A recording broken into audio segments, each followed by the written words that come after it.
Subscribe to our YouTube channel and press the bell icon to get the latest updates.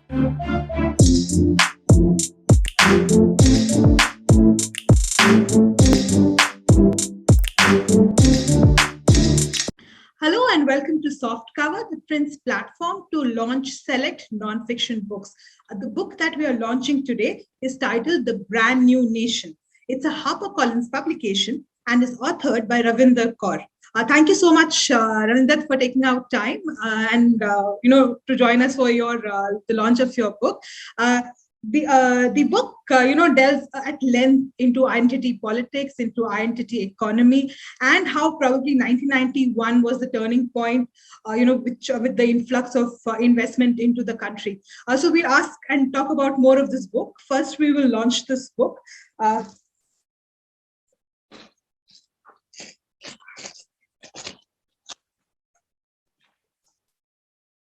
Congratulations. Oh, thank you so much. I haven't seen the book yet. Yes. It looks nice and bright. Yes, thank you so much. Ravinder is a historian of contemporary India and an associate professor of modern South Asian studies at the University of Copenhagen. She's also a global history fellow at Harvard University. First of all, I would like to ask you that what prompted you to write this book and choose this theme? Okay, thank you so much. I think when I began writing, working on this project, it was around 2006 and 2007. And that was actually at the height of India's growth story. So India was literally being, celebrated around the world as the arrival of the world's fastest growing democracy. So I think that was literally the high point of, turning of India's fortune from a post-colonial third world nation and finally, trying to realize its dream of being a great nation at the high table of global politics. Of course, it's a different story that it has taken me a longer time to write this book, and where we have also seen how those, that fortune has also waned, that India's story is not the same anymore. Right. You talk about how 1991 was the the turning point. Why do you think so? And how did things change after 1991? I think, of course, many scholars would always disagree that if 1991 is indeed the turning point, or because many of the, processes had already begun in 1980s, with opening up, with the arrival of computers, with modernization process. But the thing is that in our popular memory, 1991 is stuck as the year when everything shifted. But the thing is, at that time, not many people really cared about it or noticed. The real change actually begins coming a decade later. Around 2000, when India suddenly, finally the gains of the economic reform suddenly start to kick in. And at the same time, there is this Y2K, I don't know if you remember this change where India suddenly, Indian engineers or the Silicon Valley story or the arrival of Infosys, the whole narrative began changing, that India was no longer a country which was only this old third world nation, dealing with poverty and deprivation, but it could also contribute to the world economy. So all of a sudden, I think this is the shift which is taking place. And of course, the big shift that I'm talking about in my book is not so much whether there were gains or losses of economic reforms, but how India as a nation fundamentally changed, a change that we do not even realize, but we continue to live with it. And this is the brand new nation that I'm talking about, which brings together two very unlikely themes together, namely the rise of nationalism, and at the same time, the rise of, this shift to the capitalist model of economy. Right. Can you talk a bit more about this relationship? This is literally the at the heart of my book, which is that often when we speak about economy, then we sort of separate it from politics. And when we speak about cultural nationalism, in this case, Hindutva or Hindu nationalism, it is seen as something which economists have absolutely nothing to do with. What I'm trying to show is that how the reforms created a kind of space where these two unlikely themes could come together, where a liberal economy, a market-based economy, could cohere with a nationalist agenda. It is this rise of hyper-nationalist, where Hindutva nationalism can also flourish. It is those linkages that I'm trying to show. Right. Any particular reforms after 1991 which you think fueled this further? No, I think it is not particular reforms like any single thing that we can pick out, but I think what is at the heart of this is the transformation of the nation into an investment destination. I'm sure you have, heard that loads of times. This whole idea, pay attention to the fact that we speak about no longer about products made in India, but we speak about make in India. So India itself is seen as a space of production and exchange. So I think this model of investment destination, I'm tracing the long history of this, which happens after the fall of the Soviet Union, the fall of the Berlin Wall. The whole world is sort of changing.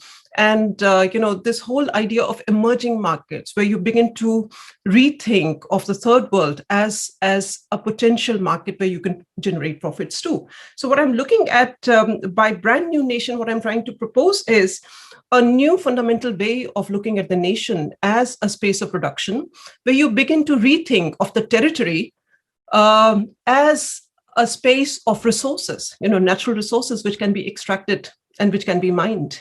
Or when you begin to think about citizens, people of the nation as human capital, who can also be deployed into the economy, or for that matter, identity of the nation, which can be turned into a brand. This is what I mean by turning identity politics into identity economy.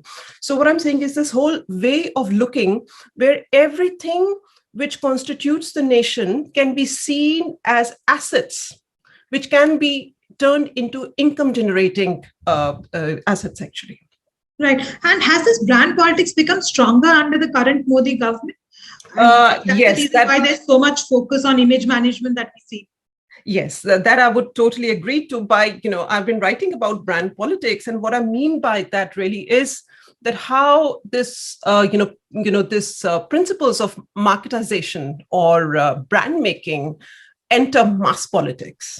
And this is where you see, a politician like Narendra Modi actually shapes up. He could not have been possible outside of that, framework of reforms that we are speaking about. If you trace his journey as a politician, it literally begins in Gujarat, where on one hand we had, violence, which unfolded in 2002, and just a few months later we begin to see 2003 Vibrant Gujarat Summit. So often people forget how hand in hand these two processes unfolded. And I think that making of brand politics, where it almost seemed like a kind of negotiation, that if you want this kind of economic program, then you also live with this kind of cultural nationalism. So it seems like out of bounds for many people to think like that, because I'm sure you deal with a lot of policymakers. So when they sit in boardrooms, they don't speak about cultural nationalism because these things they don't matter to them. But in the real field of mass politics, this is what I'm talking about the brand politics, that everything is unfolding in India through the prism of the brand. For example, each time something goes wrong in India, then often people speak about, but India's image is being tarnished in the world, right? Okay. Or for that matter, when we speak about, when actually BJP came to power by accusing the Congress, UPA, by saying that, well, you're not doing enough to enhance India's economy. So I think it is this kind of competitiveness, which unfolds on this dual frame all the time that I'm speaking about. Right. And you also mentioned that, right? That brand Modi is an embodiment of entanglements between the imperatives of capitalist growth and cultural nationalism that shapes 21st century politics. So you also talk about this, yes. This relationship between the two. Yeah. So I think for many political analysts, it is somewhat of a puzzle always, that what do you make out? What do you make of the politics of Narendra Modi, which, when elections take place, it is at a completely different level. It's a kind of thing, which is like extremely people who sit in the policy room, they don't want to speak about those kind of things, right? But then you have Modi at the World Economic Forum in Davos, where he's speaking or at a totally different level, addressing a global audience, right? A lot of people see this as some sort of dissonance. What I'm trying to say is, well, there is no dissonance. It is one which makes the other possible. And please pay attention to the fact that among Narendra Modi's followers, the fact that he is, that he has some sort of global presence is seen as a very big asset, right? So in that sense, I would say this economic agenda is what is fueling the investments. During Corona, by the way, I mean, when things were falling apart, literally, then I remember there were lots of people talking about, no, but you see the, investments are still flowing in, right? So in a way, the flow of investments almost is seen as something which is redeeming, as if it has nothing to do with everything else. So I think this focus on investments, brand making, is something which continues to churn the nation within. It is reconfiguring in a way that we don't even pay attention to. It has become a matter of common sense. Right. But what about, this is okay for a domestic constituency, right? But what about how do you think this works in an international perspective? How does the international audience look at the Modi government? I think this is very, very interesting. As you may have noticed that in the last 2-3 years, a change has taken place. That a number of indexes or number of surveys which have been done and from global think tanks, which note that India, democracy in India is eroding. And this is quite a big thing for India. Why? As I told you, that when India unveiled itself in 2006 at World Economic Forum in Davos, as an emerging market where please come and invest here, and it is the toast of the town, what is the slogan they use? World's fastest growing democracy, and which is basically, separating itself from China, the other Asian giant, right? The factory of the world. And so in a way, when you boil down things, democracy has been a very, very strong global card for India to stand out from every other competitor, right? And this is a competitive field we are speaking about. But what happens now is that card is being lost. And also pay attention to the fact that India is able to participate in programs like Quad or Indo-Pacific, or the fact that it is being pushed by USA to be the strong regional power, right? So I think in that sense, that is shifting. That many global think tanks around the world are paying attention to the fact that, democracy is something which is eroding, and regardless of whether investments go up or down. So that would kind of attribute to the kind of press that we've seen over the last couple of years, right? Over the revocation of Article 370, the whole crackdown against the Anti-Citizenship Amendment Act. There has been a lot of negative publicity that the government has been, even with this whole handling of the second wave of the pandemic and the kind of, the deaths that India saw. Absolutely. And I think maybe what we should speak about precisely is that there is, first of all, this thing that as long as economy continues to do well, we can do whatever, like there is a carte blanche. The problem is, of course, the economy is not even doing well. Like when you look at the fundamental, some of the key indicators, not to mention Human Development Index, where India literally has lost, it has, gone back. It has gone, actually countries like Sri Lanka, Bangladesh are doing far better than India, right? So I think that is one part of the story. But the other thing is that this has also meant that, a certain, in a way, brand politics has also changed the way India is governed. And what I mean by that is that, everything has become a matter of creating a spectacle, right? Let's concede that all governments, politics has always been about publicity. It is like all governments do that, right? But the difference between other governments and what the Modi government has been doing is that it has incorporated spectacle, attention-grabbing, large-scale events or public mass ceremonies under Corona, we're asking the whole nation to stand on balconies or outside or, do those kind of things. Almost that has become part of the governance. And this actually shows how Corona was handled too, right? Like India was the only country, which actually failed to order vaccines until January this year. So I think in that sense, we have to pay attention to that, how this whole logic of the nation begins shifting and how it begins to change our image outside and the forms of governance within. Right. But the narrative will not hold this strong, as you said, the economy is doing well. But now the economy is not doing well. Okay, this year can be explained by COVID. But as you pointed out, pre-pandemic growth has also been 4%. So, it's not as if the economy is growing at double digits or even at like a respectable 7 to 8%. But when you will ask the government will say, oh, it's a legacy of the previous government. So, there's always a way that this government could probably explain its economic performance or handling. But I think it's all about narratives, as you said. This is where I think I would say that this how the logic of brand making has been incorporated into politics is by like this, that in the eyes of the government, what matters is what the perception you create, what people are allowed to see, not what it necessarily is. Which is why, if you notice the last few years, there have been so many battles over statistics, over how we calculate GDP, whether India has jumped ranks on the ease of doing business. And as you know, there are lots of controversies about those things, right? And by same scale, if you look at this target of making India a $5 trillion economy, that's again an attention-grabbing figure.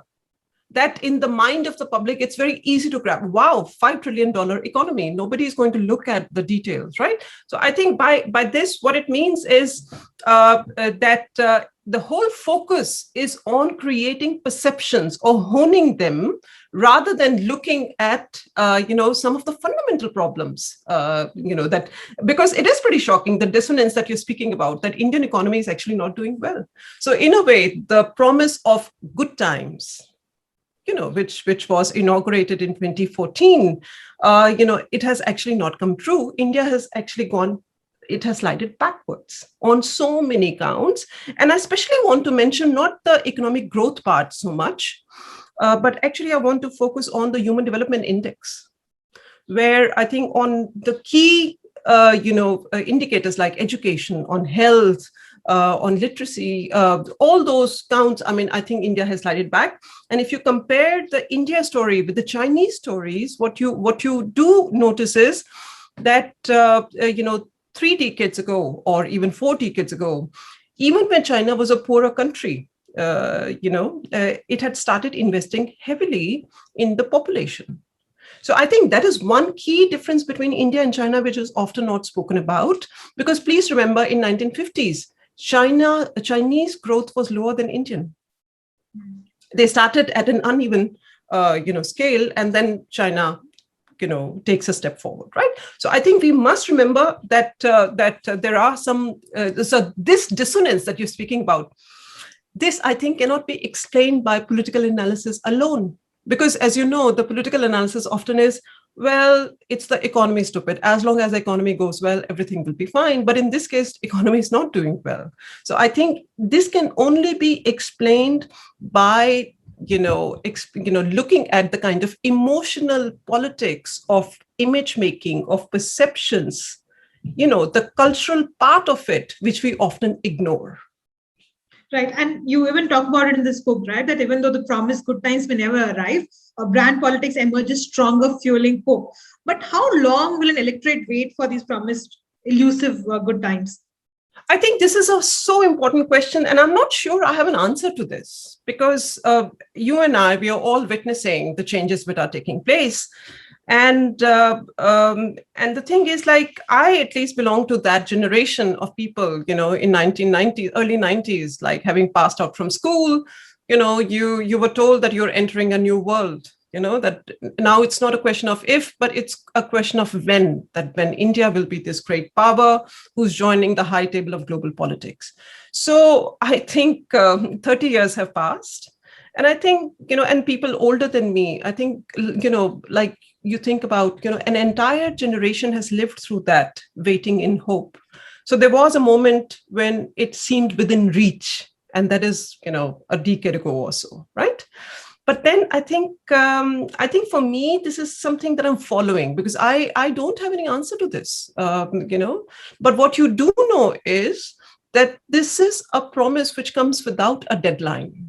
I think we need to pay more and more attention when we also think about the political economy, not just on the material side, but the cultural side, to understand how these processes unfold. Because according to the purely rational economic analysis, Modi government should have been voted out.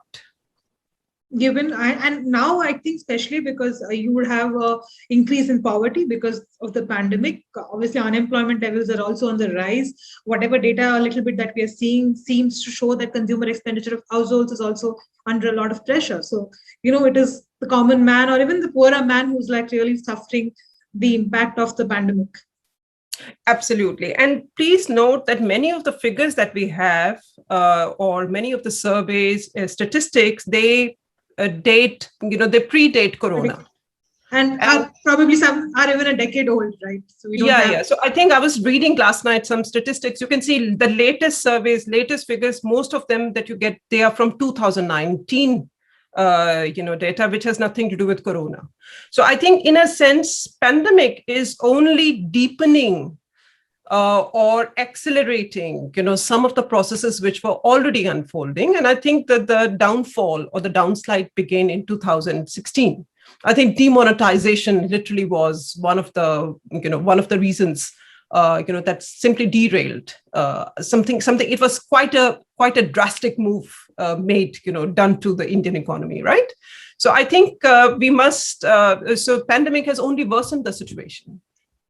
Right. You mentioned these slogans that have been used by different governments, from Shining India to Achhe Din.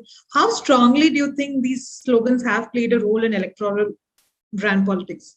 Enormously. I think I would especially like to mention India Shining here. I think because India Shining is a very special campaign which was launched in 2003 and 2004. And that was the time, as I said, that India was actually the turning point, that, economy is suddenly, you can see the growth rates are changing. And it was actually, it was not the BJP slogan, by the way, it was the Ministry of Finance, which had commissioned this campaign, basically it was focused on Indian citizens, to tell them that, look, Indian economy is doing well. Why don't you come and invest instead of hoarding your wealth? Because India, a lot of people say Indians have lots of wealth in terms of gold, but they never invested. It is like idle asset, right? So I think this was one of the logics. I have extended, interview, with in my book related to this. And what you can see is that initially it was a great success, India Shining, for first few months. And then BJP appropriated the slogan, and it made it into a campaign slogan. And as you remember, it lost the election. And then once election is lost, everybody's saying, oh, but India is shining, because they had created an image which did not exist, etc., etc. So all that is there.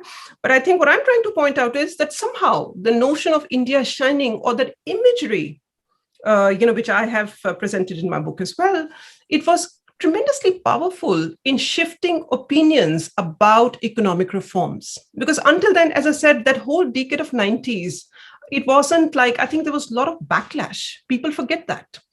Manmohan Singh, was particularly being attacked quite a lot. If you trace the newspaper archives, there's a lot of backlash going on about economic reforms. But suddenly, when public opinion shifts, it is when you begin imagining a better future. So you see, as you know, not everybody is an economist, right?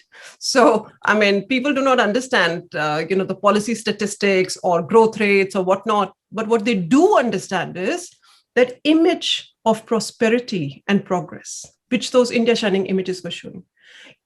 And what I'm trying to show in my book is that, in a way, Narendra Modi is capitalizing on all the gains which were made in the past, by turning around the very same India Shining slogan into good times, right?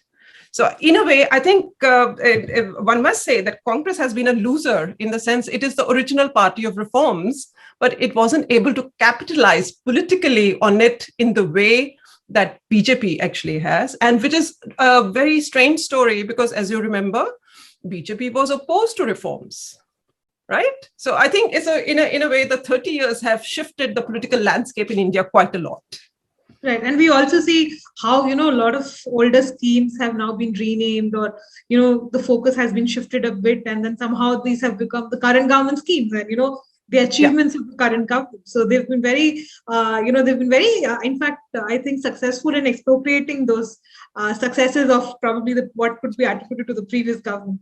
Absolutely. I think from time to time, I made a note actually of how, these inaugurations or infrastructures are being launched every now, and basically they are old schemes, right? So I think in a way, which goes back to the point we discussed earlier, that how the entire focus is on producing images which can be circulated on social media, right? On WhatsApp, where you keep alive your political constituency by showing, but you see something is being done, right? Because no one in mass politics. So again and again, I'm shifting the focus that, look, the field that we call economy, and we associate them with specialists, people who do numbers, right? Graphs, charts.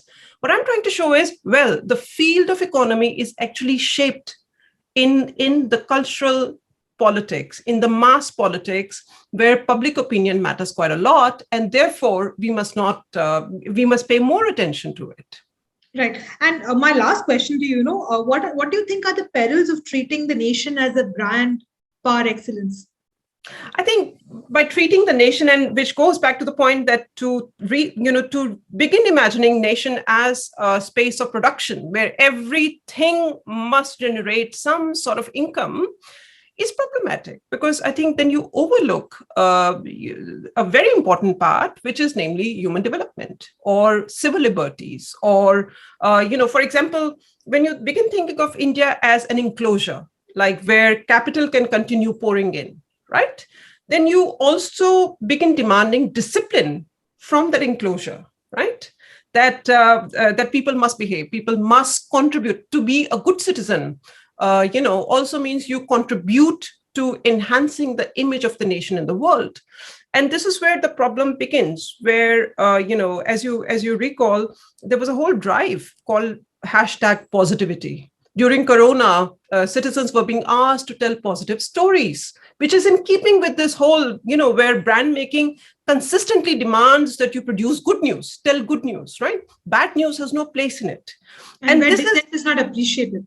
Absolutely. And that is inherently, as you can see, in conflict with democratic structures. Democracy is based on dissent. Democracy is based on that we are able to disagree, to put forth what is not that, like the so-called negatives, right? So I think this push towards good news, this push towards, positivity, continuously producing, like we need to enhance the image. And anyone who speaks about the problems India is facing is immediately termed as anti-national. So this is this particular kind of economy of nationalism which is playing out here, right? And I think this is a problem when you begin to treat the entire nation state as a space, of income generation, where everything is focused on economic growth and where we begin to overlook human development. Right. Thank you so much, Ravinder. I really enjoyed this book. It's been a very thought-provoking book. All the best for your book. Thank you so much. It was a great pleasure. Thank you. Yeah.